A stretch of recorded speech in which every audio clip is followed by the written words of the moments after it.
নমস্কাৰ, মই মহিবুল আপোনালোকে চাই আছে হেল্প ফৰ আছাম। কেন্দ্ৰীয় গৃহমন্ত্ৰী অমিত শ্বাহে ঘোষণা কৰা মতে সমগ্ৰ দেশৰ লগতে অসমতে হ'ব নতুনকৈ এনআৰচি কাম প্ৰক্ৰিয়া। এই সম্পৰ্কে কেন্দ্ৰীয় গৃহমন্ত্ৰী অমিত শ্বাহে সদনত মজিয়াত কৰিছে ঘোষণা। সেই সম্পৰ্কে অসমত বিভিন্ন জাতীয়বাদী দল সংগঠনে কৰিছে প্ৰতিবাদ। কিন্তু এই প্ৰতিবাদত তেওঁ গুৰুত্ব নিদি তেওঁ সমগ্ৰ দেশৰ লগতে অসমতো নতুনকৈ এনআৰচিৰ কাম আৰম্ভ কৰিব বুলি জনায়। আৰু ইয়াৰ লগতে এতিয়া এটা গুৰুত্বপূৰ্ণ কথা আহি পৰিছে যে ইয়াৰ বৃত্তিবৰ্ষটো এতিয়া অসমত যিহেতু অলৰেডি 1971 কৰি দিয়া হৈছে, কিন্তু ইয়াৰ সমগ্ৰ দেশৰ লগতে অসমতো যদি এনআৰচি হয় তেতিয়াহ'লে বিভিন্নজনে প্ৰশ্ন কৰি আছে যে 1971 পৰিৱৰ্তে সমগ্ৰ দেশৰ লগতে অসমতো হ'ব 1951। আৰু তেওঁ জনায় যে এনআৰচিটো কোনো ধৰ্মভিত্তিক নহয়, এইটো হ'ব ডকুমেণ্টছৰ ওপৰত ভিত্তি কৰি হ'ব। যদি এনআৰচিটো ধৰ্মভিত্তিক নহয় তেনেহ'লে তেনেহ'লে কিয় আনিব বিচাৰিছে অসমত যদি কেব আনে তেতিয়া কেবতো ধৰ্মভিত্তিত হৈ আছে।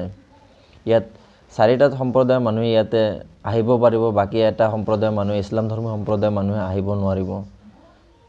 মানে এইটো আপোনাক কেনেকুৱা কি বুজাইছে মই একো বুজিব পৰা নাই।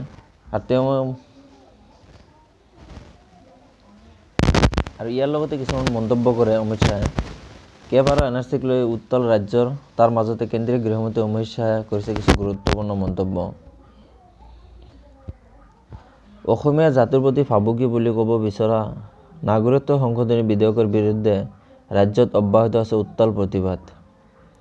কেন্দ্ৰীয় মন্ত্ৰী অমিত শ্বাহে সদনৰ মজিয়াত সমগ্ৰ দেশৰ লগতে অসমতো আকৌ এনআৰচি প্ৰক্ৰিয়া অতি শীঘ্ৰে আৰম্ভ কৰা হ'ব বুলি মন্তব্য কৰাৰ পিছত ৰাজ্যজুৰি বিষয়টোক লৈ সৃষ্টি কৰিছে বিতৰ্ক। সেই সময়তে মন্ত্ৰী হিমন্ত বিশ্ব শৰ্মাৰ লগতে বিজেপিৰ নেতৃত্বই কেবক সমৰ্থন কৰি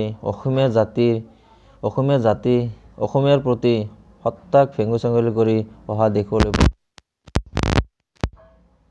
এনআৰচি আৰু কেবৰ সন্দৰ্ভত এইবাৰ মন্তব্য কৰিছে কেন্দ্ৰীয় গৃহমন্ত্ৰী অমিত শ্বাহে।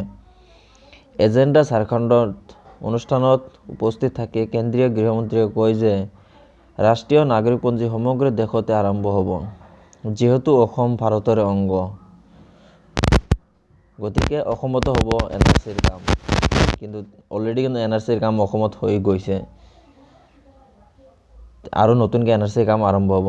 অৰ্থাৎ 16 কোটি যিটো অসমৰ কাৰণে খৰচ হৈছে সেইটো তেওঁলোকৰ কাৰণে একো গুৰুত্বপূৰ্ণ নহয়। সেইকাৰণে জিডিপি ইমান ডিগ্ৰ'ডত চলি আছে। লগতে কয় যে কোনো ধৰ্মৰ আধাৰত এনআৰচিৰ কাম নহয় বুলি মন্তব্য কৰে কেন্দ্ৰীয় গৃহমন্ত্ৰীগৰাকীয়ে। যদি এনআৰচি যদি বিদেশীৰ কোনো ধৰ্মভিত্তিতে নহয় তেন্তে কেব কিয় আনিব বিচাৰিছে? কেবতো ধৰ্মভিত্তিতে আনিব বিচাৰিছে, মানে এটা কৰিব পৰা নাই মানে আনটো কৰিব। আৰু তেওঁলোকে আৰু জনায় যে যি বিদেশী সেইসকলে এনআৰচিৰ কাৰণে ভয় খোৱা উচিত বুলি তাৎপৰ্যপূৰ্ণ মন্তব্য কৰে শ্বাহে। লগতে সকলোবোৰ দিশ ভালদৰে চাই নাগৰিকত্ব সংশোধনী বিধেয়কৰ উত্থাপন কৰা হ'ব বুলি মন্তব্য কৰে কেন্দ্ৰীয় গৃহমন্ত্ৰীগৰাকীয়ে।